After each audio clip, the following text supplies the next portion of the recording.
All right, there's going to be some cold fans out at those football frenzy games tonight. I think most of you, about 90% of you, should stay dry during the course of the game, but right around kickoff there, 7:30, slight chance we could still see a few of those lighter lake effect rain showers. But look at the temps, only in the upper 40s, and I think wind chills at this point are going to be, and I'm not misspeaking here, in the upper 30s. So it's definitely going to be a cool start to the game, and after being out there for several hours, it's only going to feel colder. This is why they make the hot chocolate and the coffee and those toe warmers that we love so much.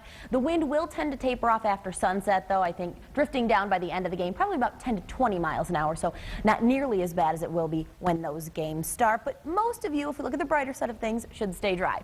Here's Storm Track Live radar, a couple of scattered sprinkles, rain showers, and I think we could see a few more of those because we've got this very cold air mass aloft, and then we've got still the warmer waters of Lake Michigan, even Lake Superior. These are lake effect rain showers coming into the Marquette, Munising area.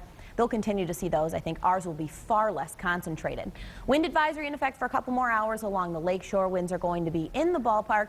There they could gust 50 to 55 miles an hour. Highest wind gust I've seen so far came way earlier, but South Haven, the Gloro site there, basically right on the beach, recorded a 68-mile-per-hour wind gust. That wasn't with a thunderstorm, that was just the wind coming across the waters of Lake Michigan. So wind sustained here right now. You can see about 20 to 25 miles an hour. 23, the latest sustained wind at the Ford Airport. But look at that gust, 36, 37 at Muskegon right now. Same thing for South Haven, 32 for Battle Creek and Kalamazoo. These do start to slowly relax late this afternoon and then taper off once we get into the evening hours and post-sunset. Now, I want to quickly show you this picture here on the Forecast Focus.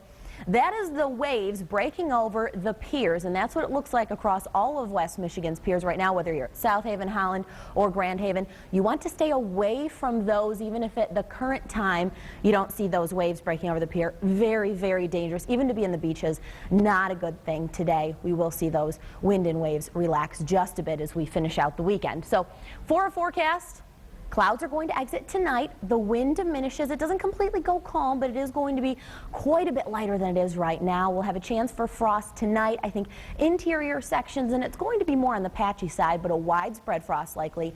It could even be a killing freeze for some of the northern areas here Saturday night into Sunday morning. And then the sunshine does return with slowly warming temps. We're going to be in the 50s tomorrow, 60s, 70s, and so on. We're not going to hit 80, though.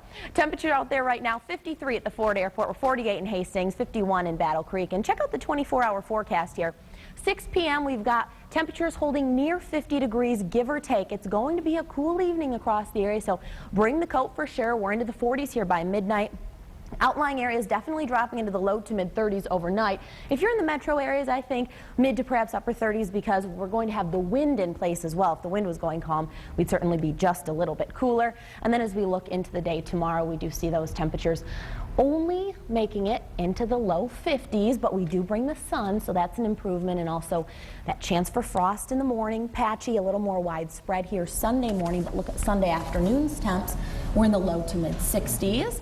With a lower wind and also more sunshine, and then we go above average in terms of our temperatures for next week. Looks like we could be around 70 several days, and we're inching toward the mid 70s for the end of the week. But I do have to tell you, after next Friday, we're going to have a cold front come through. Not only will it give us another chance for rain, but cooler air comes back in. But we've got this little bit of a reprieve. And let's be clear about the lakeshore here and the high winds and the wave height. Explain it to us. Okay, it's so difficult because a lot of times when the wind comes across Lake Michigan, it really kicks up those waves. But sometimes when we give the forecast, when they were talking about 10 to 20 foot waves, they're talking about over the open lake waters. And it doesn't mean every wave is going to be 20 feet, but it means some of them could get close to 20 feet. We also want to err on the side of caution here with anybody that happens to be out there, not only on personal watercraft, but also even some of the bigger freighters. 20-foot waves is very substantial. So out of the open water today, 10 to 16-foot waves, certainly a possibility. And with winds gusting, like what we saw a little bit earlier, 68 miles an hour at the beach at South Haven, just incredible. Once you get inland a little bit more, think about the fact that it's not as deep. So even off the end of the Grand Haven Pier, even if your water is 10 foot deep, you're not going to get an 18-foot wave. It's just, this isn't going to happen. So near shore waters, though, for sure, 6 to 8, 10-foot waves could be possible. Not all of them, but some of them. Good information, Laura. Thank you.